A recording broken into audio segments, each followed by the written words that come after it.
ये आ गए हैं तो प्रारंभ करते हैं। ओम सहनावतु सहनौ भुनक्तु सह वीर्यं करवावहै तेजस्विनावधीतमस्तु मा विद्विषावहै। ओम शांति शांति शांति। सबको सादर नमस्ते जी। पहले कमला जी आप लीजिए, बाद में कमला जी। ठीक है, ठीक है। नमस्ते जी, सभी को नमस्ते, सभी को सादर नमस्ते। ओम सविता पिता विधाता दूरितों को दूर कर दो। सविता पिता विधाता दूरितों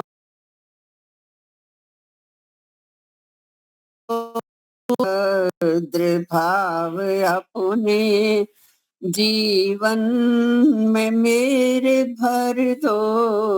सब भद्र भाव अपने जीवन में मेरे भर दो। दुरितों ने छीन मेरी सुचि प्रेम से है संवत।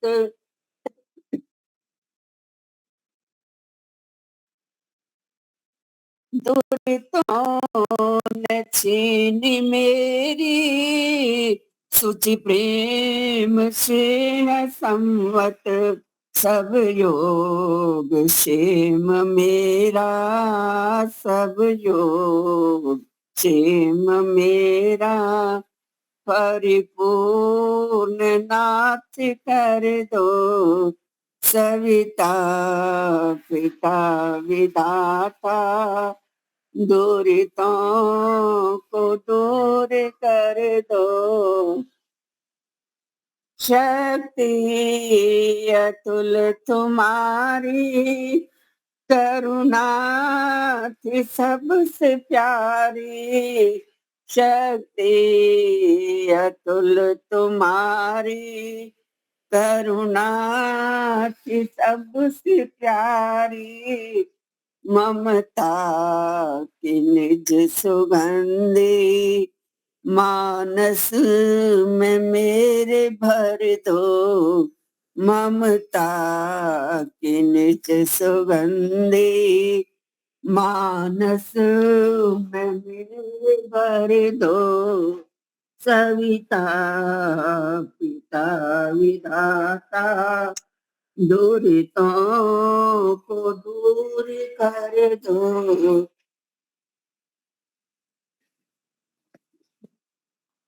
एक मिनट।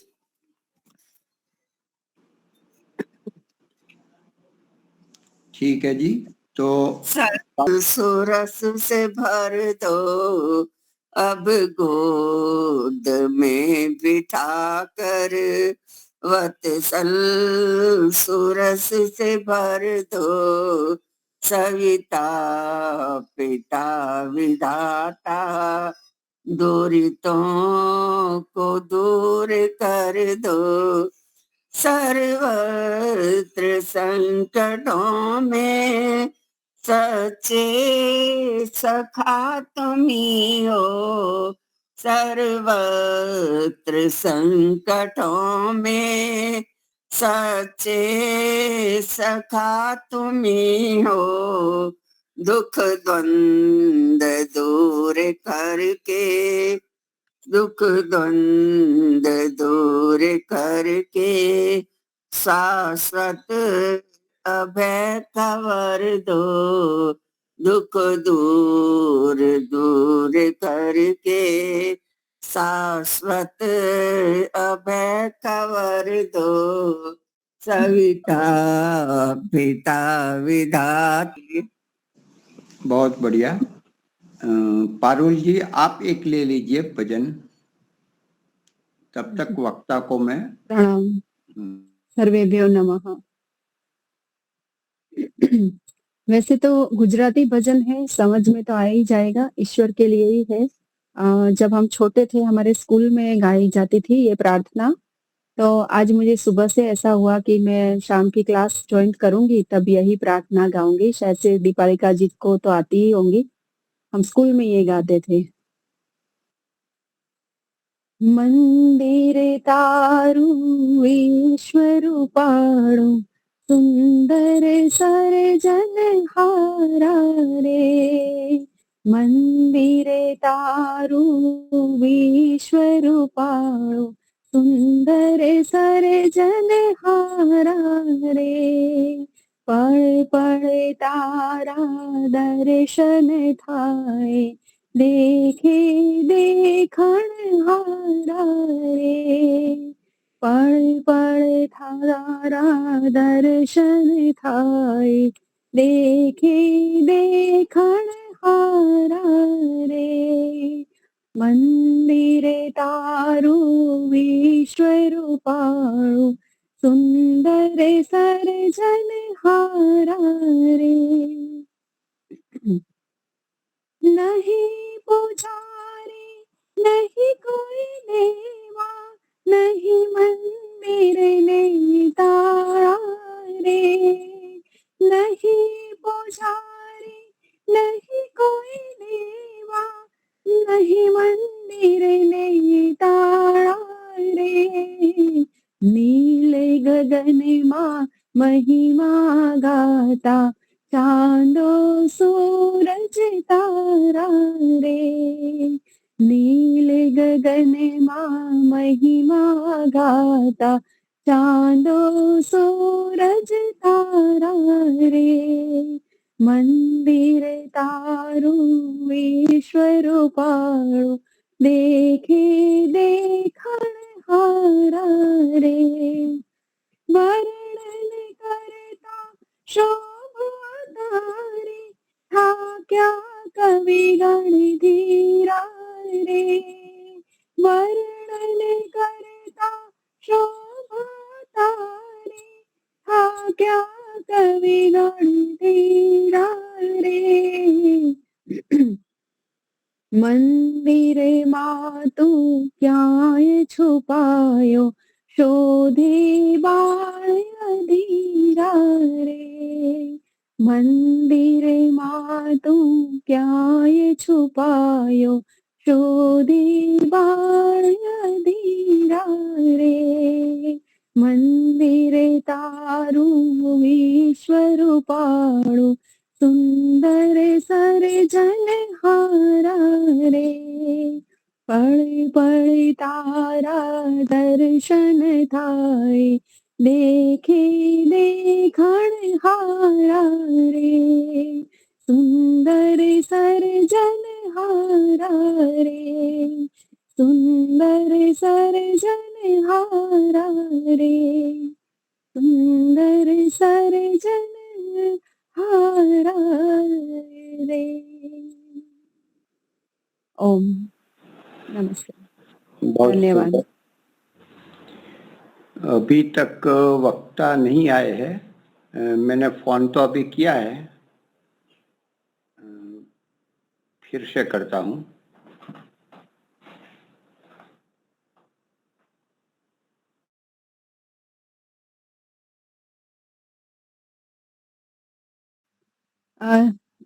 दीपालिका जी, तब तक मैं कुछ बोल सकती हूँ? हाँ, एक्चुअल में मैं कल न्यूज़पेपर पढ़ रही थी, तो न्यूज़पेपर के अंदर एक बड़ी एक हस्ती का फोटो और वैदिक परंपरा के बारे में लिखा हुआ था। तो मुझे वो बहुत ही इंटरेस्टिंग लगा, तो वो मैंने पढ़ा भी, तो सोचा कि कभी-कभी बताऊँगी। तो उसमें ऐसा था कि जब वैदिक मंत्रोच्चार हम करते हैं, तो सारे रोगों का नाश होता है, हमारे मानसिक तनाव भी दूर होते हैं।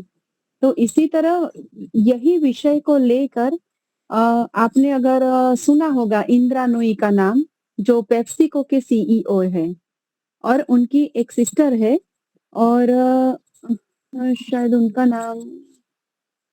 नाम मैं भूल गई हूँ वैसे।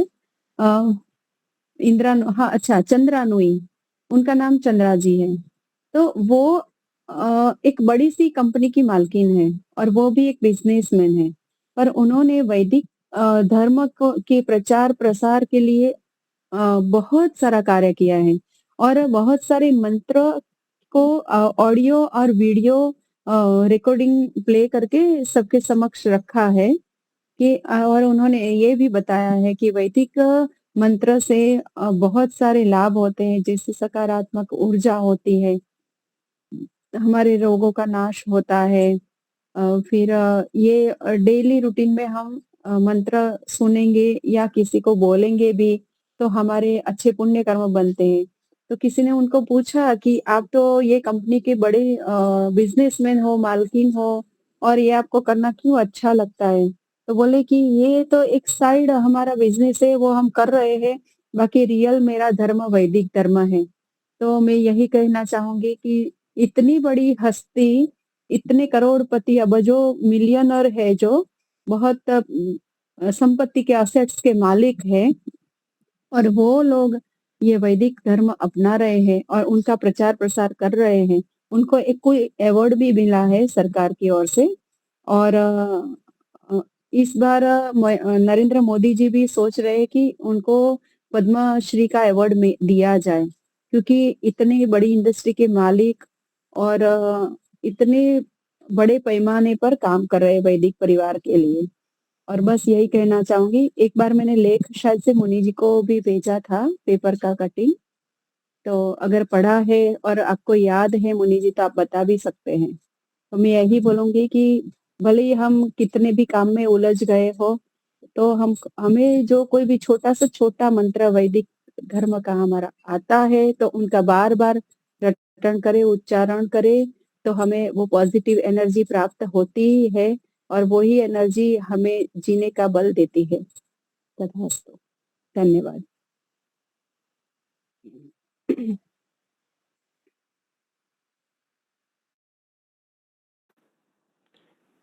हाँ, मैंने फिर से क्लिप भेजी है, अभी जुड़ रहे हैं।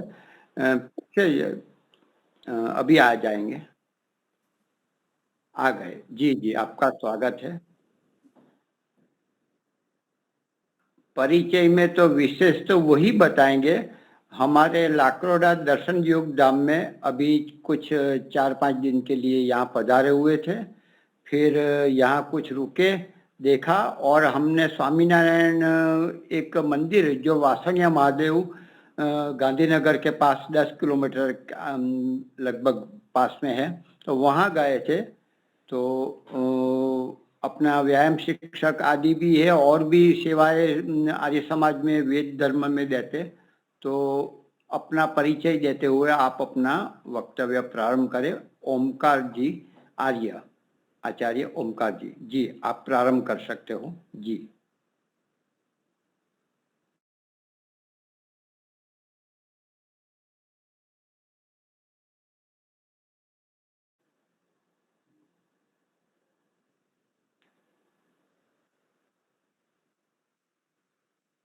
हाँ, आपकी आवाज और वीडियो नहीं है। ओम ओम। अच्छा, अभी आ रही है? हाँ, अच्छा, वीडियो नहीं आ रहा है।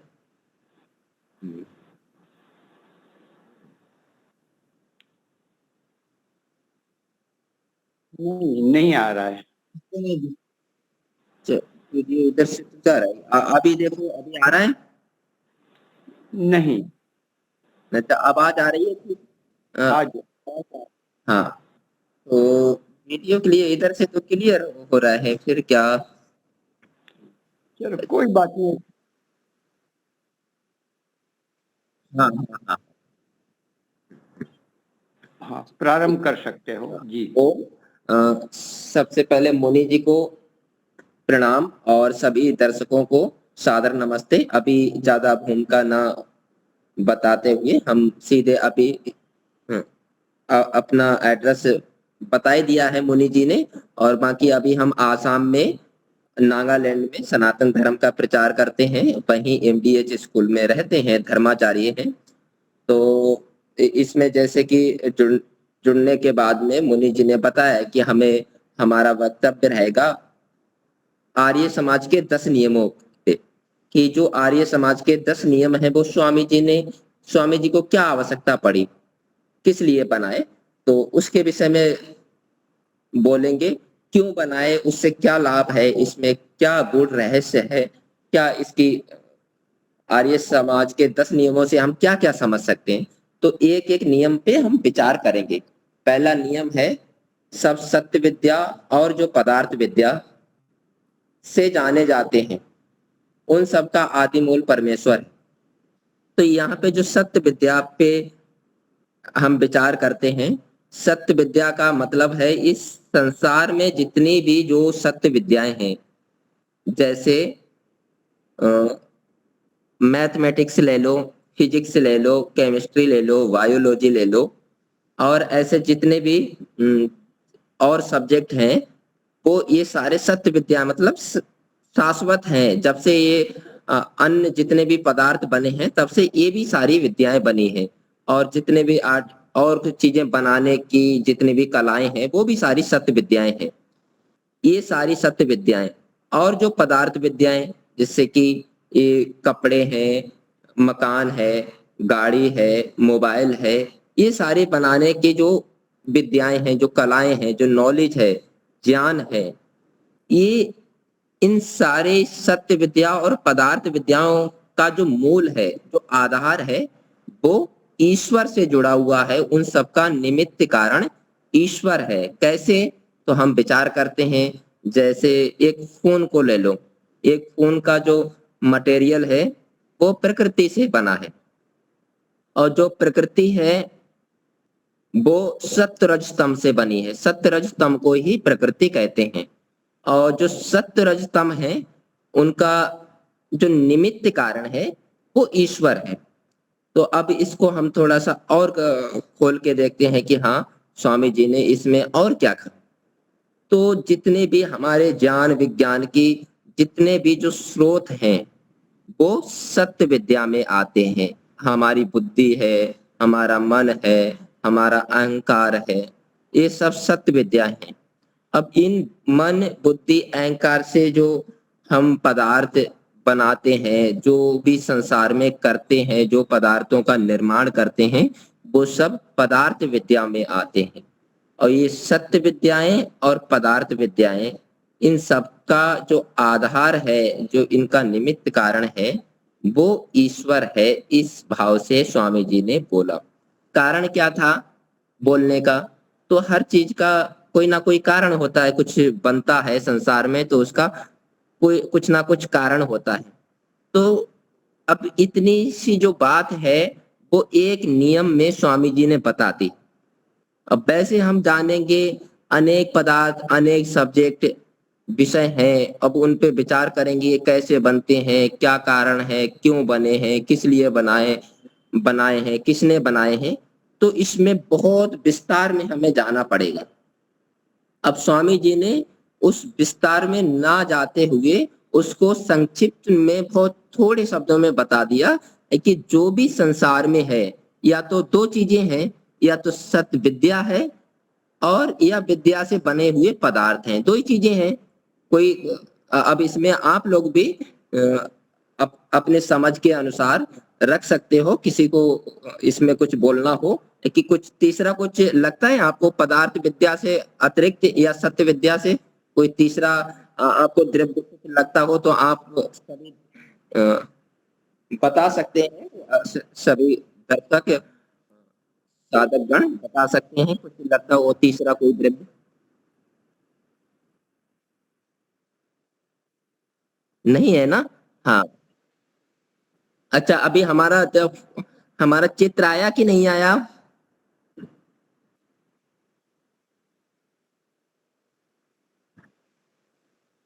अच्छा, हाँ, जैसे कि जो आत्मा और परमात्मा और प्रकृति, ये तीन पदार्थ हैं। ठीक है, तो जो आत्मा है वो वो वो सत्य विद्या में है और पदार्थ विद्या में भी है। उसको हम पदार्थ में ले सकते हैं कि वो एक आत्मा भी एक पदार्थ है, उसको बोल सकते हैं। सत्य विद्या में ले सकते हैं कि आत्मा के अंदर भी ज्ञान है। तो जिससे आत्मा है, प्रकृति है और ईश्वर है, वो सत्य विद्या में भी उनको बोल सकते हैं, वो पदार्थ विद्या में भी बोल सकते हैं। पदार्थ का मतलब ये नहीं लेते हैं कि कोई कोई द्रव्य है या कुछ खाने पीने का है या यूज करने का है तो उसी को पदार्थ कहें। पदार्थ ये ऐसे आपने बहुत बार वैदिक। अच्छा हाँ बोलिए ना, मैं पूछना नहीं चाह रहा हूँ, मैं बता रहा हूँ कि जिनको भी लगता हो कि हाँ आत्मा इन सत्य विद्या और पदार्थ विद्या से अलग है क्या, तो मैं उसका जवाब दे रहा हूँ कि आत्मा को सत्य विद्या में भी ले सकते हैं और आत्मा को पदार्थ विद्या में भी ले सकते हैं। जैसे कि कोई भी पदार्थ है, मान के चलो कोई एक खून है, उसमें सत्य विद्या भी है, ज्ञान भी है और वो पदार्थ विद्या एक आइटम भी है। तो उसको बना है, उसके अंदर कोई स्किल लगी है, कोई नॉलेज किसी की लगी है, ज्ञान लगा है, तो उसमें दोनों चीजें हैं। तो अधिकांश जो भी पदार्थ हैं उसमें सत्य विद्या भी होती है और उसमें पदार्थ विद्या भी होती है, कोई पदार्थ भी होता है। तो इन दोनों चीजों से ही ये पूरे संसार के जो त्रेतवाद है वो दोनों चीजों में आ जाता है, सत्य विद्या में और पदार्थ विद्या में। इन सब का जो मूल है कहीं ना कहीं ये जुड़े हुए हैं, तो वो ईश्वर से जुड़े हुए हैं। आत्मा भी ईश्वर से जुड़ी हुई है। आत्मा को सुख चाहिए, सुख के लिए संसार में अज्ञान अविद्या को दूर करने के लिए जन्म लेना पड़ता है। तो उस तरह से इसमें ईश्वर का बड़ा सहयोग होता है कि ईश्वर ये संसार बना के देते हैं, आत्मा के लिए भी शरीर देते हैं। तो इस तरह से पूरा है। तो ये मूल जो कारण है वो यही है कि इन दोनों सत्य विद्या और पदार्थ विद्या का मूल कारण है वो ईश्वर है। अब दूसरा नियम है, इसमें किसी को कुछ संशय हो, कुछ डाउट हो तो बोल सकते हैं, बाकी फिर हम दूसरा नियम प्रारंभ करते हैं। हाँ, तो दूसरा नियम है ईश्वर सच्चिदानंद स्वरूप। अब सच्चिदानंद का मतलब क्या होता है? जो सत्य है, चित्त है और आनंद है। तो आप लोगों में से भी बता सकते हैं कि क्या आत्मा सत्य है? सत्य है। अच्छा, क्या आत्मा चित्त है? हाँ, ठीक है। चित्त का मतलब चेतन है, चेतन। हाँ। अच्छा, क्या आत्मा आनंद स्वरूप है? हाँ हाँ, तो ठीक है, तो हम आत्मा को सत्य चित्त स्वरूप मान सकते हैं। अच्छा, क्या प्रकृति सत्य है? हाँ। अच्छा, क्या प्रकृति चेतन स्वरूप है? हाँ, तो हम प्रकृति को सत्य स्वरूप मान सकते हैं, चेतन स्वरूप नहीं माने। क्या प्रकृति आनंद स्वरूप है? हाँ, तो हम प्रकृति को आनंद स्वरूप भी नहीं मानेंगे। तो ये प्रकृति के। अच्छा, ये ईश्वर में ये तीनों गुण हैं? हाँ, तो ईश्वर सत्य चित्त आनंद स्वरूप है, इसीलिए उसको कहा गया ईश्वर सच्चिदानंद स्वरूप है। तो ये इसका पहला गुण हो गया। फिर ईश्वर निराकार भी है। अब ईश्वर का कोई आकार दिखाई देता है? हाँ, जो जो दिखाई देता है वो मूर्त रूप दिखाई देता है। मूर्त रूप के अंदर जो सूक्ष्म है वो ईश्वर है। तो ईश्वर निराकार है, इसीलिए वो दिखाई नहीं देता, तो इसलिए उसका गुण एक निराकार भी है। ईश्वर सर्वशक्तिमान भी है, सर्वशक्तिमान है। हम लोगों से अनंत गुना ज्यादा उसके पास में शक्ति है, तो शक्ति तो हमारे हिसाब से वो सर्वशक्तिमान है, हम लोगों के ज्ञान में सर्वशक्तिमान है। ईश्वर न्यायकारी भी है, यथा योग्य फल देता है। हालांकि कानून व्यवस्था में हो सकता है इतना वो जजमेंट ना करने के कारण से न्याय ना कर पाते हो, पर ईश्वर तो ऐसा नहीं, ईश्वर तो यथा योग्य न्यायकारी है। ये हो सकता है कि ऐसे कहते हैं कि ईश्वर के न्याय में थोड़ी देर रहती है मगर अंधेर नहीं। न्याय करेगा, आगे पीछे कुछ हो जाएगा मगर उसको वो न्याय करता है, ईश्वर न्याय करता है। तो ईश्वर न्यायकारी भी है। अब ईश्वर न्यायकारी की बात में दयालु भी है, दया भी करता है। अब इसकी जो ईश्वर की दया है वो थोड़ी समझनी पड़ेगी। एक एक व्यक्ति अचानक उसको पता नहीं चलता है, हार्ट अटैक आ जाता है, एक्सीडेंट हो जाता है, कहीं किसी कारण से बस उसका निधन हो जाता है, मगर वो ईश्वर का भक्त होता है, तो फिर वो उस पे कैसी दया करता है ईश्वर। तो इसको थोड़ा सा विस्तार में समझना पड़ेगा कि ईश्वर दया तो करता है, उनको कर्मों के अनुसार करता है। आप जैसे कर्म करोगे उसका विस्तृत रूप में अनंत गुना वो फल देता है ईश्वर। अच्छे कर्म करोगे तो अच्छा फल देता है, बुरे कर्म करोगे बुरा फल देता है। और सामान्य कर्म करोगे तो अच्छे की ओर प्रेरणा करता है कि आप अच्छा करो, आपके लिए इस जीवन में कल्याण करने के लिए, मोक्ष प्राप्त करने के लिए भेजा है, सर्व दुख निवृत्ति करने के लिए भेजा है। आप उसके ओर बढ़ोगे तो आपका कल्याण होगा और आप संसार के सभी तरह के दुखों से दूर हो जाओगे। तो इस तरह से वो कल्याण करता है। आपको एक्सीडेंट हो जाता है, बीमारियां लग जाती हैं, व्याधियां लग जाती हैं, उनका कारण होता है अज्ञान, हमारा भी और दूसरों का भी। हमें भी अपने जीवन का पूरा विधान नहीं पता होता है। बाकी जिनके कारण से हमारे ऊपर कोई आपदा आ जाती है, कोई व्याधि, कोई बीमारी आ जाती है, कोई एक्सीडेंट हो जाता है, उसमें दूसरे लोग भी कारण होते हैं। हम तो सावधान हैं। एक ऐसे उदाहरण देते हैं कि आप तो अपनी कार अच्छे से ठीक से चला रहे हो, मगर पीछे वाले ने आपके ठोक दी तो क्या करोगे? तो दूसरे लोग कारण होते हैं। जो हुआ उसमें जो कर्माशय बना, फिर उसके ऊपर ईश्वर यथा योग्य न्याय करते हैं, दया करते हुए न्याय करते हैं कि हाँ, आत्मा को यथा योग्य इसमें न्याय मिले, उसके ऊपर दया करते हुए न्याय करते हैं। थोड़ा कम शब्दों में हम ये बता रहे हैं, नहीं तो बहुत समय हो जाएगा। इसका अपना समय क्या है मुनि जी? आधा घंटा है, 5 बजे तक।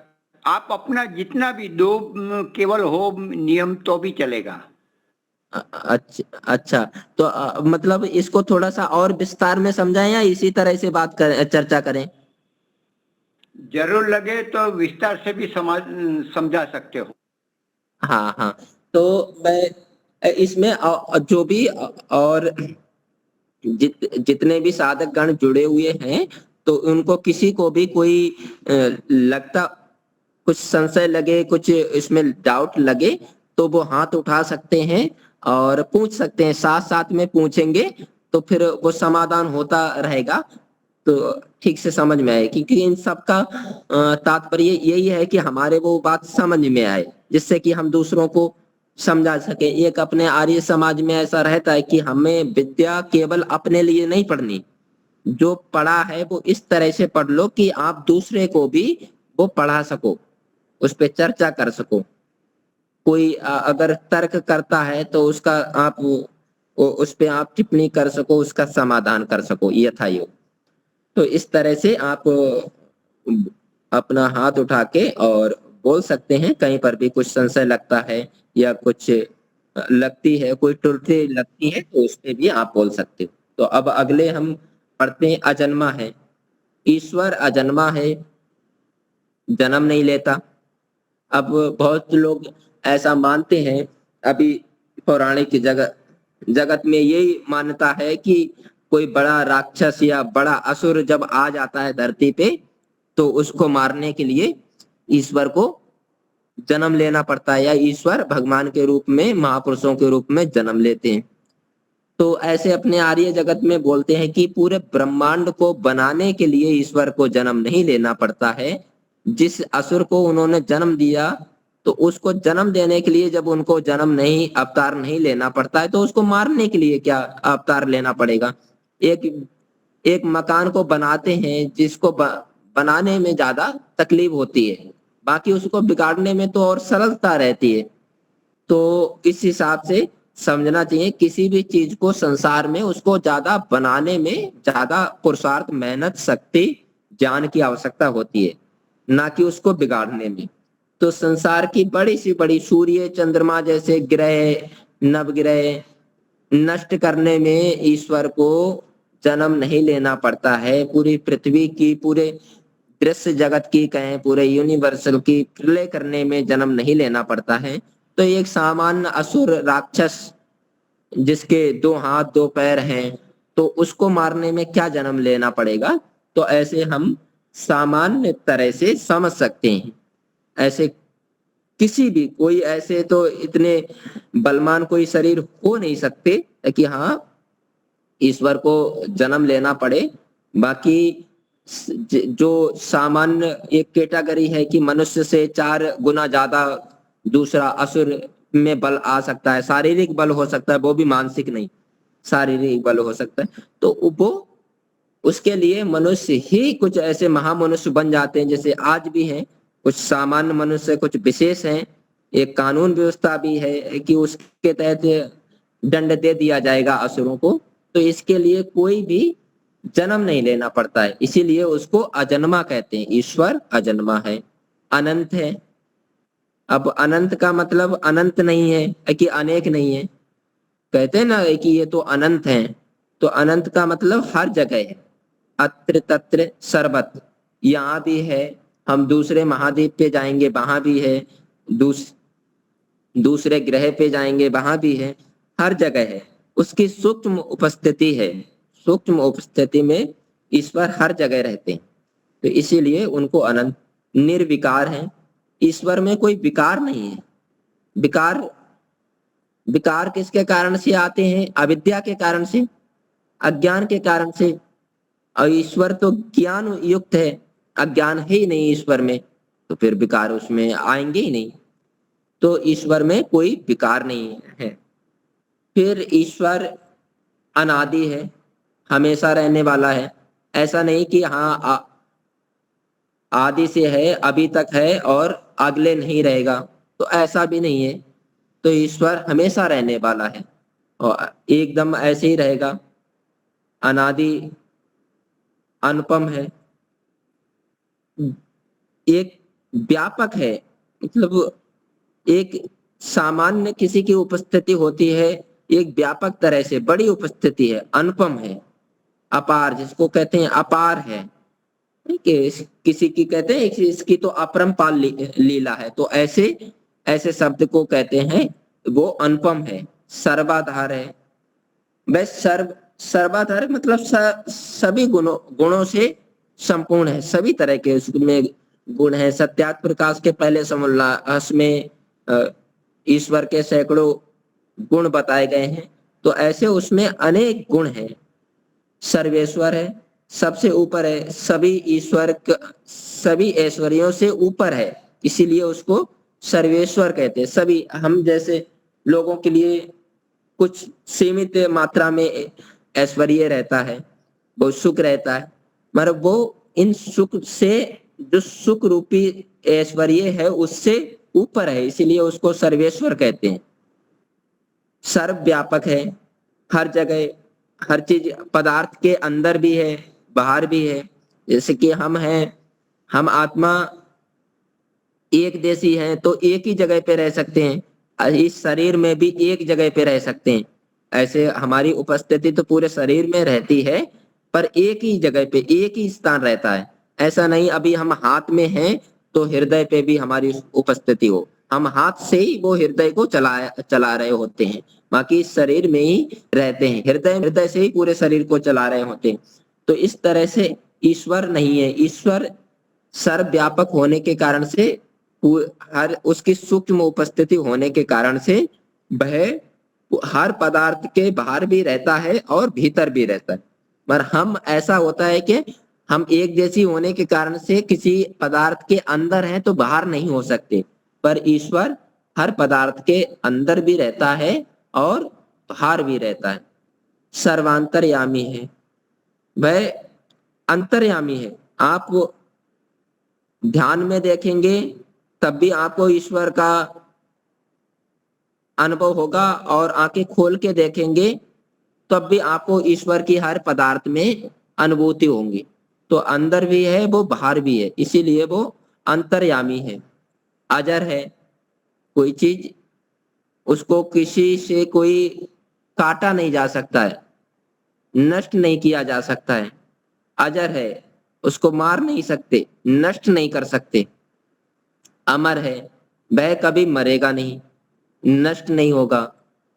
तो इस तरह से हम अभय, उसको कोई भय नहीं। हम संसार में जब अज्ञान, जब तक अविद्या रहती है, अज्ञान रहता है और कहें तो पाप पाप रहते हैं हमारे जीवन में, तब तक हमें डर लगता है, भय रहता है। और जब अविद्या, अज्ञान और पाप हमारे जीवन से निकल जाते हैं या नहीं रहते हैं, तो हम आत्मा में भी भय नहीं रहता, हम अभय हो जाते हैं, निडर हो जाते हैं। एक व्यक्ति ईमानदारी से अपना जीवन जीता है, वो चाहे किसान हो, चाहे कोई सर्विसमैन हो, चाहे कोई बिजनेसमैन हो, वो अभय रहने की इच्छा करता है। क्यों? क्योंकि वो उसका गुण है। आत्मा, हर कोई आत्मा भय में नहीं रहना चाहती, पर वो अज्ञान के कारण से, अविद्या के कारण से भय में रहती है। जैसे जैसे अविद्या, अज्ञान हटता है, वैसे वैसे आत्मा अभय होके जीना चाहती है। कोई भी भय नहीं, घर परिवार में, संसार में किसी से भी भय नहीं। तो वह सब भय, भय से भी ऊपर अभय है, किसी भी तरह का उसको भय नहीं है, इसीलिए उसको अभय कहते हैं। नित्य है, कोई चीज सदा से जैसी थी वैसी है और हमेशा वैसी रहेगी, जिसमें कोई बदलाव नहीं होता है, वह नित्य होती है। जो जैसी थी वैसी है, वैसी है, उसको हम नित्य कहते हैं, पवित्र है। ऐसे सारे गुणों से वह सत्ता, वह पदार्थ, वह ईश्वर पवित्र है, शुद्ध है। तो ऐसे पदार्थ ईश्वर की उपासना करते हुए वह सृष्टि करता है, वह सृष्टि का रचनाकार है। सृष्टि को ऐसे बताते हैं, ईश्वर के 5 कर्म हैं। ईश्वर के 5 कर्म है, पता ही है सभी दर्शकों को, सभी साधकों को। तो सृष्टि बनाना, चलाना, प्रलय करना, कर्म फल देखना, उनका फल देना, तो इस तरह के वो कार्य करता है। तो ये सारे गुण से संपन्न है, तो ये सारे गुण बताए गए। सृष्टि करता है, उसी की उपासना करनी योग्य। तो ऐसे जो सर्वगुण संपन्न ईश्वर की ही उपासना संसार में करनी चाहिए। तो ये इसमें बताया गया है।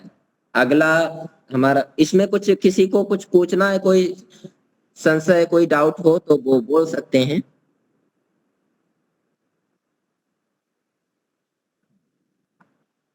हाँ ठीक है, फिर अब अगला लेते हैं नियम। तीसरा नियम है वेद। वेद सब सत्य विद्याओं का पुस्तक है। वेद का पढ़ना और पढ़ाना, सुनना सुनाना सब आर्यों का परम धर्म है। अब इससे विपरीत ले लें, वेद से विपरीत जो भी है वो अगर पढ़ते हैं और पढ़ाते हैं तो उससे हमारी रक्षा नहीं होगी। धर्म का मतलब होता है धार्यति इति धर्म, जिससे हमारी रक्षा हो, तन की, मन की और हमारे जीवन की, धन की, उसको धर्म कहते हैं। तो वह बताया है कि आप वेद पढ़ के ही अपनी रक्षा कर सकते हैं। अपने तन को भी अच्छा रख सकते हैं, अपने मन को भी अच्छा रख सकते हैं। और जो आपका धन है, मुनि जी हमेशा ये बात कहते रहते हैं कि जो धन है उसको सही तरह से प्रयोग कर सकते हैं। तो आपको सही धन का प्रयोग करना भी इस वेद विद्या को पढ़ के ही आता है। इसीलिए इसमें कहा गया है वेद सब सत्य विद्याओं का पुस्तक है। वेद का पढ़ना, पढ़ाना और सुनना सुनाना सब आर्यों का परम धर्म है। तो वेद सब सत्य विद्याओं का पुस्तक है। तो सत्य विद्याएं क्या हैं? जो भी ये जितनी भी विद्याएं हैं संसार में, कला की विद्या, फिजिक्स, केमिस्ट्री, बायोलॉजी, अनेक तरह के आविष्कार करने, अनेक तरह की जो रिसर्चें होती हैं अलग अलग पदार्थों पे, ग्रह नवग्रहों पे जाने के, वायुयान, चंद्रयान, जितने भी जना चीजें निर्माण हो रही हैं, ये सब अलग अलग विद्याएं हैं, कलाएं हैं, इन सब का जो आधार है वो कहीं ना कहीं वेदों से लिया। अब जैसे कि हमारी सृष्टि को कितना समय हो गया बने, 1,96,08,53,125 वर्ष पे। तो उस समय तो कोई ये नहीं थे, कोई अलग से फिजिक्स नहीं थी, कोई अलग से केमिस्ट्री नहीं थी, कोई मैथमेटिक्स नहीं थी, सब कुछ इसी से लिया गया, वेद से ही लिया गया। तो अलग जब वेद से ही लिया गया ना, ये तो सभी को स्वीकार्य है ना, ये नहीं सभी को स्वीकार्य है। तो सब, हाँ, सभी सभी जितनी भी तरह की जो कलाएं हैं वो सभी वेद से ही ली गई हैं। जितनी भी जो भी कलाएं हैं संसार में, वेद, इसीलिए इसमें कहा गया है कि वेद ही सब सत्य विद्याओं का पुस्तक है। जितनी भी विद्या हैं उनका सबका मूल या सत्य वेद है। वेद, इसीलिए वेदों को पढ़ना चाहिए। अब हर कोई सत्य विद्या को पढ़ना चाहता है, तो सत्य विद्या को मूल पढ़ना है तो उनको वेद पढ़ना चाहिए। अब पढ़ने के साथ में जुड़ा हुआ है पढ़ाना भी, कि आप विद्वान बन गए तो आपकी जिम्मेदारी बनती है कि आप अपने आसपास पड़ोसी, अपने संबंधी, अपने घर परिवार समाज राष्ट्र में भी पढ़ाएं। क्योंकि आप अच्छे बन गए, आप तन से मन से धन से अच्छे हो, आपका पड़ोसी अच्छा नहीं है तो उसका भी प्रभाव पड़ेगा हमारे ऊपर। तो हमें अपने साथ साथ अपने पड़ोसी को भी, अपने संबंधियों को भी, अपने रिश्तेदारों को भी देखना है। वो अगर ऐसे अच्छे बन गए तो उनको भी, अपने रिश्तेदारों को, सबको देखना चाहिए। तो ये विद्या कहीं ना कहीं तालमेल समन्वय की बात करती है कि हमें साथ साथ अपनी उन्नति के साथ में सबकी उन्नति देखनी चाहिए। तो ये इस नियम में कहा गया है कि इसीलिए वेद सब सत्य विद्याओं का पुस्तक है, जिसको पढ़ना, पढ़ाना और सुनना सुनाना सभी आर्यों का परम धर्म है। अब आर्य कौन है? जो अच्छे हैं, जो ज्ञानी हैं, जो जिनके अंदर नॉलेज है, समझ है, वो ज्ञानी है, तो वो आर्य हैं। आर्य का एक अर्थ ये भी लिया जाता है कि जो नाम के आगे आर्य लगाते हैं तो वो भी आर्य हैं, तो वो भी आर्य हैं। पर इसमें आर्य उनको कहा गया जो विद्वान हैं, जो पंडित हैं, जिनको समझ है, जो सत्य अहिंसा का पालन करते हैं, जो यम नियम का पालन करते हैं, अहिंसा, सत्य, अस्तेय, ब्रह्मचर्य, अपरिग्रह, अष्टांग योग में जीवन जीते हैं, तो उनको आर्य कहा गया। तो उनका परम धर्म बनता है कि वो विद्या को पढ़े और पढ़ाएं। सामान्य व्यक्ति अपने आप पढ़ ले, समझ ले तो उतने, उसके लिए उतना ही बहुत है। बाकी जो आर्य हैं, श्रेष्ठ हैं, विद्वान हैं, तो उनको ये दोनों काम करने चाहिए, पढ़ने के साथ में पढ़ाना भी चाहिए। अब आते हैं चौथे नियम पर, इस पे विचार करते हैं। चौथा नियम है सत्य के ग्रहण करने और असत्य के छोड़ने में सर्वदा उद्यत रहना चाहिए। अब हम बहुत सारी अच्छी बातें पढ़ते हैं, अच्छी बातें सुनते हैं, अब उनके साथ में किसी की कटिंग भी, चुगली भी सुनते हैं, किसी की निंदा भी सुनते हैं, तो उसका प्रभाव पड़ता है नहीं पड़ता? बहुत सारी अच्छी चीजें हम आंखों से देखते हैं, उसके साथ में जो हमें नहीं देखना चाहिए वो भी देख लेते हैं, तो उसका दुष्प्रभाव पड़ता है। बहुत हम अच्छी बातें बोलते हैं, अच्छे से बोलते हैं, पर कभी कभी गुस्सा में गलत भी बोलते हैं, तो उसका दुष्प्रभाव पड़ता है। बहुत अच्छे वातावरण में रहते हैं और उसके साथ में कभी प्रदूषण में रहना पड़े, या जहां पर भी जो प्रदूषण है वो उसमें भी हमें रहना पड़ता है, तो उसका दुष्प्रभाव पड़ता है। तो उसके कारण से हम आज अच्छे तो हैं, मगर अच्छे के साथ में जो बुराई है, देखने की, सुनने की, बोलने की, रहने की गलत वातावरण में, तो उसका दुष्प्रभाव पड़ता है। इसके कारण से आज हम आदि व्याधियों से, बीमारियों से, अनेक प्रकार की अराजकता से, अज्ञान से और कहें तो पोल्यूशन से ग्रसित हो गए, जिसके कारण से हमारी आयु भी कम हो गई है, हमारी ज्ञान स्मरण करने की भी क्षमता कम हो गई। क्योंकि जो स्वस्थ व्यक्ति हैं उसमें उपदेश मंजरी में लिखा है कि अगर आप शुद्ध आहार विचार वातावरण में रहोगे तो 300-400-500 साल जियोगे। अब हम शुद्धता के साथ में अशुद्धता में भी हैं, हर चीज अशुद्ध है, खाना अच्छा भी खाते हैं, अच्छे के साथ में केमिकल भी है, तो दोनों चीजें मिक्स कर रहे हैं, तो दोनों चीजों के साथ में ही ये हमारी आज आहार चर्या भी बेकार हो गई। विचारों में भी हम अच्छे विचारों के साथ में पता ही नहीं चलता, कुछ गलत विचार भी कर लेते हैं, तो उसके साथ में विचारचर्या भी हमारी बेकार हो गई। अच्छे व्यवहार के साथ में पता नहीं कब काम क्रोध लोभ वासना आ जाती है, हम गलत व्यवहार भी कर लेते हैं दूसरों के साथ में, तो उसके साथ में हमारी व्यवहारचर्या बेकार हो गई है। तो इस तरह से स्वामी जी ने लिखा है कि आप अपने आप को अच्छा साधक बनाना चाहते हैं, अपने जीवन को अच्छा बनाना चाहते हैं, अपना आत्म कल्याण करना चाहते हैं, तो हमेशा अच्छी चीज के साथ में बुरी चीज को छोड़ने का सतत प्रयास करना चाहिए। आप हर कार्य अच्छा करते हैं मगर उसके साथ में बुरे कार्यों पे ध्यान नहीं रखते हैं, तो आपको पता ही नहीं चलेगा कौन कौन सी गलत आदतें हो गई, कैसा गलत स्वभाव हो गया, क्या गलत खान पान हो गया, क्या गलत रहन सहन हो गया, क्या मतलब हमारे लाइफ स्टाइल में क्या क्या गलत जुड़ जाता है, वो पता ही नहीं चलता। और हम उसको समझ भी नहीं पाते हैं, लंबे समय तक वो चलता रहता है, बाद में वो हमारी हैबिट, वो आदत बन जाती है और हमें लगता है कि हाँ हमारा तो नेचर, हमारा तो स्वभाव ही ऐसा है, हमारा तो स्वभाव ही ऐसा है और वो सामान्य समाज में ऐसा स्वभाव रहता है, तो हमें भी, हमारे अंदर भी है, तो कोई गलत बात नहीं। तो ऐसे स्वामी जी ने निषेध किया है कि हमेशा जो पदार्थ जैसा है सत्य के ग्रहण करने में, सत्य क्या है, जो पदार्थ जैसा है उसको वैसा ही जान के ग्रहण करना चाहिए।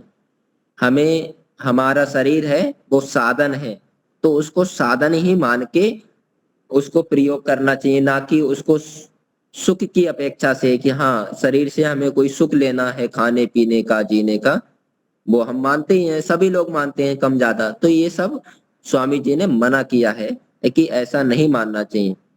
जो पदार्थ जैसा है, भोजन है, भोजन वो हमें शरीर की आवश्यकता है, शरीर की खुराक है, तो शरीर की जितनी आवश्यकता है बस उतना ही हमें भोजन लेना चाहिए, बाकी स्वाद में पड़ के हमें अधिक नहीं खाना चाहिए। मगर हम सभी कहीं ना कहीं विचल जाते हैं जीवन में। ऐसा कहा जाता है कि रचना और वासना ये पता नहीं कब कहाँ पे विचलित हो जाए, तो ये रचना और वासना पे नियंत्रण रहे, हमें पता रहे कि हाँ रस का मतलब क्या है, कितनी आवश्यकता है वो हमें बोध रहे, और वासना कितनी होनी चाहिए, कब होनी चाहिए वो हमें बोध रहे, तो उसी को सत्य कहते हैं। सत्य का मतलब जो पदार्थ जैसा होना चाहिए उसको वैसा ही जानना, वो सत्य है। सत्य को ग्रहण करना और उसको असत्य और असत्य के छोड़ने में सर्वदा उद्यत रहना चाहिए। उससे विपरीत जो असत्य है, अज्ञान है, जो पदार्थ जैसा नहीं है उसको वैसा मान के जीना ही अज्ञान है, असत्य है, उसको हमें सर्वदा त्याग कर देना चाहिए। तो ये चौथा नियम हो गया। अब पांचवा नियम है सब काम धर्मानुसार, अर्थात सत्य और असत्य पर विचार करके करने चाहिए। बहुत सारे कार्य हैं हम जीवन में छोड़ो, अपने दिनचर्या में सुबह से लेके जो भी कार्य करते हैं वो हमें धर्मानुसार करने चाहिए। धर्मानुसार, एक तो धर्म ऐसा है कि संसार के, समाज के कल्याण को, पशु पक्षियों के, जीव मात्र के कल्याण को देखते हुए करने चाहिए। एक धर्म है कि अपने शरीर को देखते हुए, अपने शरीर की किसमें रक्षा होगी, अपने मन की, अपनी बुद्धि की किसमें रक्षा होगी, कौन सा आहार हमारे लिए, हमारे शरीर के कल्याण के लिए ठीक रहेगा, कौन से विचार हमारे मन के लिए अच्छे रहेंगे, तो उसके विषय में खासकर स्वामी जी ने बोला है कि सब काम धर्म। जो भी हम सुबह से उठते हैं, आलस करते हैं, तो उस समय विचार करना चाहिए कि अगर हम अभी 4 बजे नहीं उठते हैं तो इसके कारण से हमारा कितना गलत संस्कार पड़ जाएगा। अब वो संस्कार इसी जीवन में नहीं रहेगा, वो हमेशा रहेगा, जब तक रहेगा जब तक हम उस संस्कार को दग्ध बीज नहीं करेंगे तब तक वो संस्कार रहेगा। कौन सा संस्कार? जो 1 मिनट का है, 1 मिनट के गलत विचार करने से, 1 मिनट के आलस करने से, सुबह उठने से। अब उठने के साथ साथ में खाना, कैसा खाना, कब खाना, क्यों खाना, अपनी प्रकृति के अनुसार खाना। प्रकृति हमें पता होनी चाहिए, शरीर की क्या प्रकृति है, कब कैसा पदार्थ खाना चाहिए, कौन सा भोजन खाना चाहिए अनुकूल। तो वो सब बताया गया। बताया क्यों? क्योंकि उससे ही हमारे शरीर की और हमारी बुद्धि की रक्षा होगी। तो यही कहा गया है कि सब काम, जो भी काम करते हैं वह धर्मानुसार होना चाहिए, अपनी रक्षा के लिए होना चाहिए। धर्मानुसार का अर्थ ले सकते हैं अपनी रक्षा के लिए होना चाहिए। अब हम जब अपनी रक्षा करेंगे तो हम समाज की भी, राष्ट्र की भी रक्षा कर सकते हैं। जब व्यक्ति, जो आत्मा अपनी ही रक्षा ठीक से नहीं कर पाएगी और वो राष्ट्र की रक्षा करेगी तो उतने अच्छे से नहीं कर पाएगी। तो खासकर तो सबको अपनी रक्षा पे फोकस करना चाहिए। जब आप अपनी रक्षा ठीक से कर लोगे, शुद्ध आहार से, शुद्ध विचार से, शुद्ध ज्ञान से, तो आप समाज की भी, राष्ट्र की भी और जिसकी भी रक्षा करनी कर सकते हो, उनको ज्ञान दे सकते हो। तो इसमें यही कहा गया है, सब काम धर्मानुसार अर्थात सत्य असत्य पर विचार करके करने चाहिए कि क्या सही है, क्या पदार्थ कैसा है, मतलब कैसी दिनचर्या होनी चाहिए, कैसी दिनचर्या में रहते हैं, कैसा खाना खाना चाहिए, कैसा खाना खाते हैं, कैसे लाइफ स्टाइल में हम सारे कार्य करते हैं, कैसे करने चाहिए, कैसी वेशभूषा होनी चाहिए, किन जगहों पे हमें जाना चाहिए, किन से संबंध रखने चाहिए, किन से नहीं रखने चाहिए, क्या करना चाहिए, क्या नहीं करना चाहिए, क्या पढ़ना चाहिए, क्या, मतलब अपने जीवन की सारी वस्तुओं में सत्य असत्य को जोड़ के ही इसमें लिखा गया है कि क्या सत्य है, क्या आपके लिए ठीक है, क्या ठीक नहीं है। उस सब पे विचार करके ही हमें अपना व्यवहार, अपना आचरण करना चाहिए। तो ये 5वें नियम की चर्चा हुई पूरी। अब इसमें किसी को कुछ पूछना हो तो साथ साथ में ही पूछ लेना, बाद में कोई डाउट रह गया फिर उसका समाधान नहीं हुआ तो आपको फिर संशय बना रहेगा। अब हम बात करते हैं छठे नियम पर। छठे नियम में कहा गया है कि संसार का उपकार करना इस समाज का मुख्य उद्देश्य है। अब ये बातें बाद में कही गई हैं, पहले सब अपने अपने कल्याण की बातें की गई हैं कि हाँ अपना कल्याण कर लो, संसार को जान लो, ईश्वर को जान लो। सारी बातों के बाद में फिर संसार का आया है कि संसार का कल्याण करना भी हमारा मुख्य उद्देश्य है। क्योंकि संसार हम ही से बना है, हम भी संसार में ही है। हम जब संसार के लिए सोचेंगे तभी संसार हमारे लिए सोचेगा, और एक दूसरे के लिए हम सोचेंगे तभी ये पूरा समन्वय चल रहा है। आज हमें घर परिवार में कपड़े से लेके, खाने पीने की वस्तुओं से लेके, मकान से लेके, हर चीज, फर्नीचर जो भी है वो सब मिला है हमारी मेहनत पुरुषार्थ से। तो कहीं ना कहीं संसार के व्यक्ति सोचते हैं दूसरों के विषय में, इसीलिए कुछ ना कुछ कार्य अच्छी जिम्मेदारी से करते हैं और वो कार्य हम तक पहुंचते हैं, और उनका मेहनत पुरुषार्थ का किया हुआ कर्म हम उसको यूज करते हैं, हमारा किया हुआ कर्म वो यूज करते हैं। तो ऐसे पूरा संसार समन्वय से चलता है।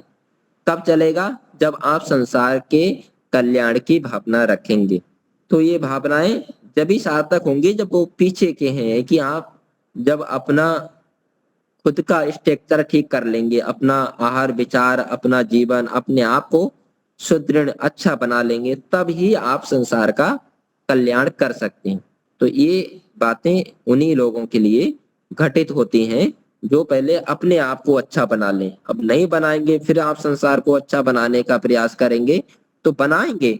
बहुत लोग हैं उन्होंने अपने आप को अच्छा नहीं कर पाया, बस संसार के लिए काम कर रहे हैं, हो रहा है, संसार का भला हो रहा है, पर उसमें अपना कल्याण नहीं होगा।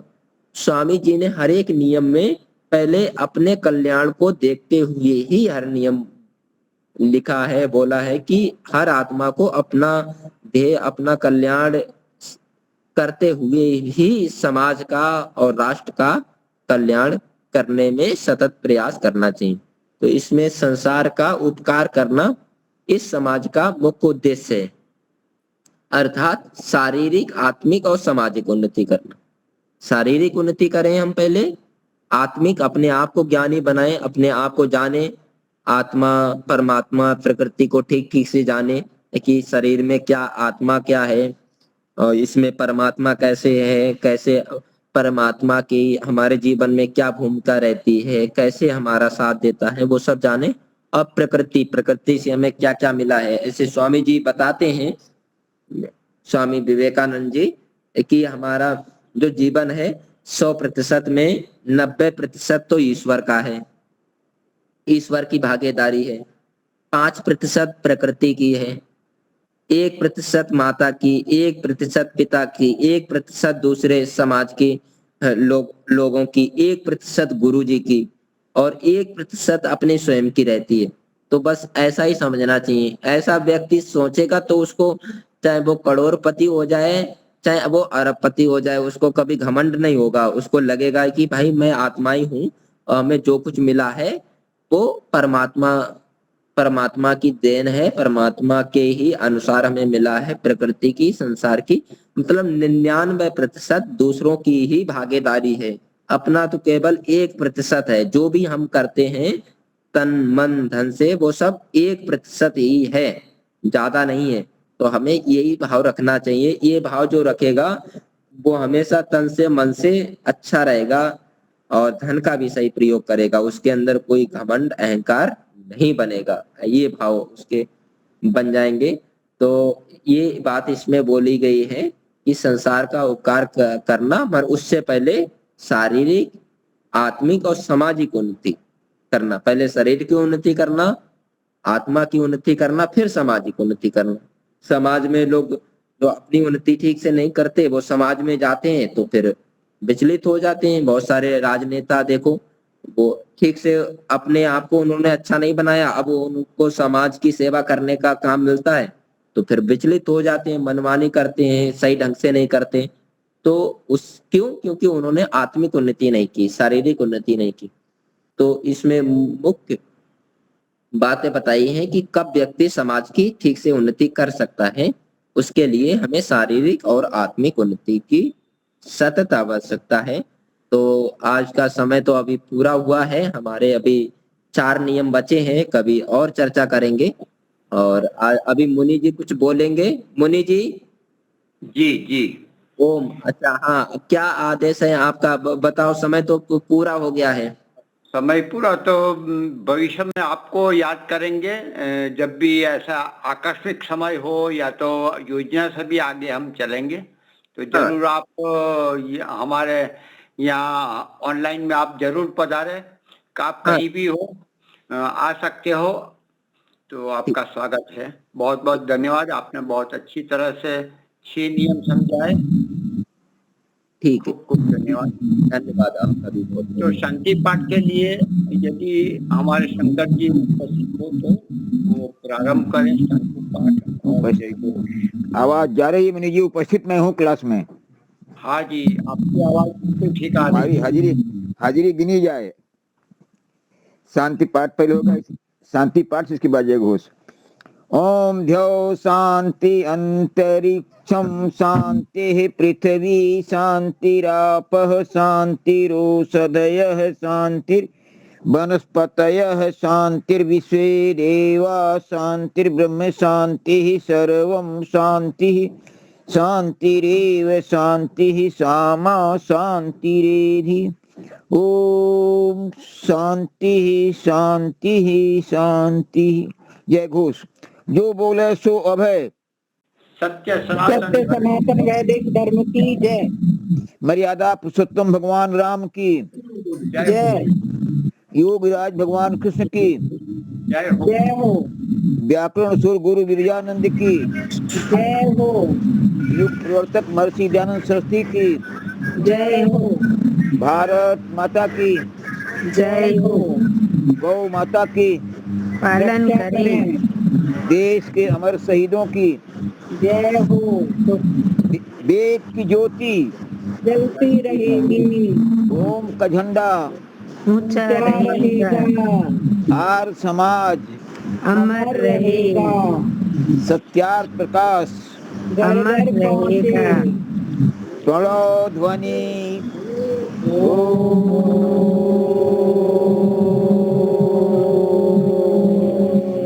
वैदिक अभिवादन। सबको सादर नमस्ते। सर्वेभ्यो नमः।